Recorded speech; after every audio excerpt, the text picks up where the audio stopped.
finally, we're going to go ahead and talk about the biggest news that happened in wrestling ever, I guess. The return of CM Punk, starting with his debut on the August 20th episode of Rampage. Ryan, take it away. Yeah, so probably the worst kept secret, or the second worst kept secret if you watched all Or the best kept secret. Or the best kept secret, exactly. CM Punk signing with AEW, and I think they made the right decision in terms of having him start the show, because can you imagine the CM Punk chants throughout the show? Yeah, it sounded like a WWE show. Yeah, exactly. Exactly. That would be a problem. So as soon as that static hit, I mean, I was watching with my friend, and I genuinely marked out. And I knew it was coming, and I still marked out. It was a moment that can't be recreated. CM Punk, I think for a lot of people, especially like lapsed wrestling fans, was huge for bringing people back into wrestling with his quote-unquote pipe bombs, right? He was huge for, almost breaking the fourth wall and doing worked shoot promos that sounded so good and so convincing. He really was near rock level on the mic at one point in time. And obviously it's still to be seen whether he will do the same kind of shtick, because right now he's all, oh, I love wrestling and I love you all.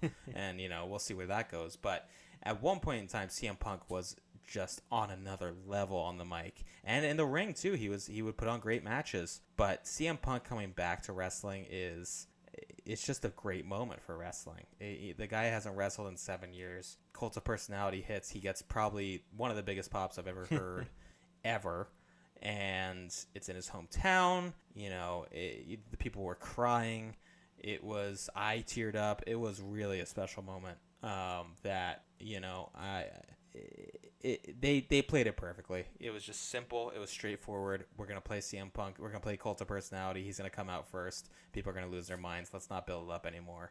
And I just loved every second of it. And the promo itself was great. It seemed like they were like, hey, you can say whatever you want.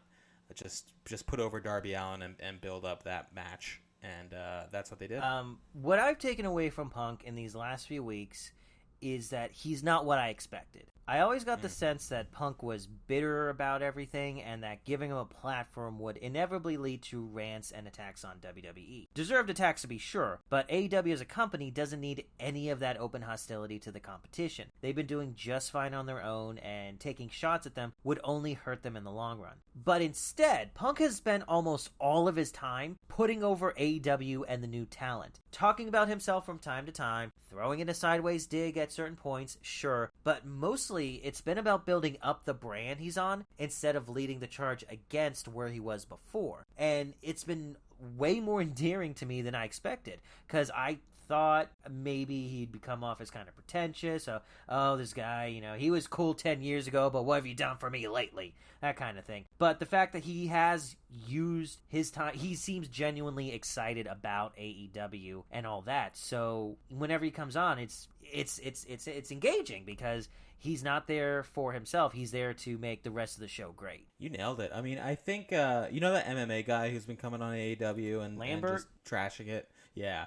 I think he kind of fills that void, right? You don't need two guys on the show doing that. I think that's a good point. I mean, he's just been a breath of fresh air in terms of his positivity, and I think he's had, obviously, in real life, he's had plenty of time to stew and to think about it and to get mad and to kind of go through all the different emotions and to be bitter about wrestling. But he even tweeted, like, man, this wrestling's fun.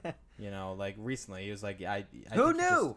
Who knew wrestling could be fun? I mean, that these past few years has just been kind of the running MO for AEW. It's just like, yeah, wrestling should be fun. It shouldn't be like a punishing watch. You should enjoy it. Baby faces should love the crowd, and the crowd loves them, and these dastardly heels should, it's just like going back to basics. And it seems like CM Punk really has bought into what AEW is doing. It seems like, I feel like he's going to be an almost player coach for AEW in terms of like being great on the mic, but also putting on some solid matches. So I'm really excited to see him go up against, someone like Sammy Guevara, someone like MJF. I mean, can you imagine that feud? So it's really exciting. And I think his optimism for someone who's generally in the past has been so jaded or at least cynical, is a really nice breath of fresh air in an already, not to get too deep, but in an already pretty cynical world. Yeah. It's nice.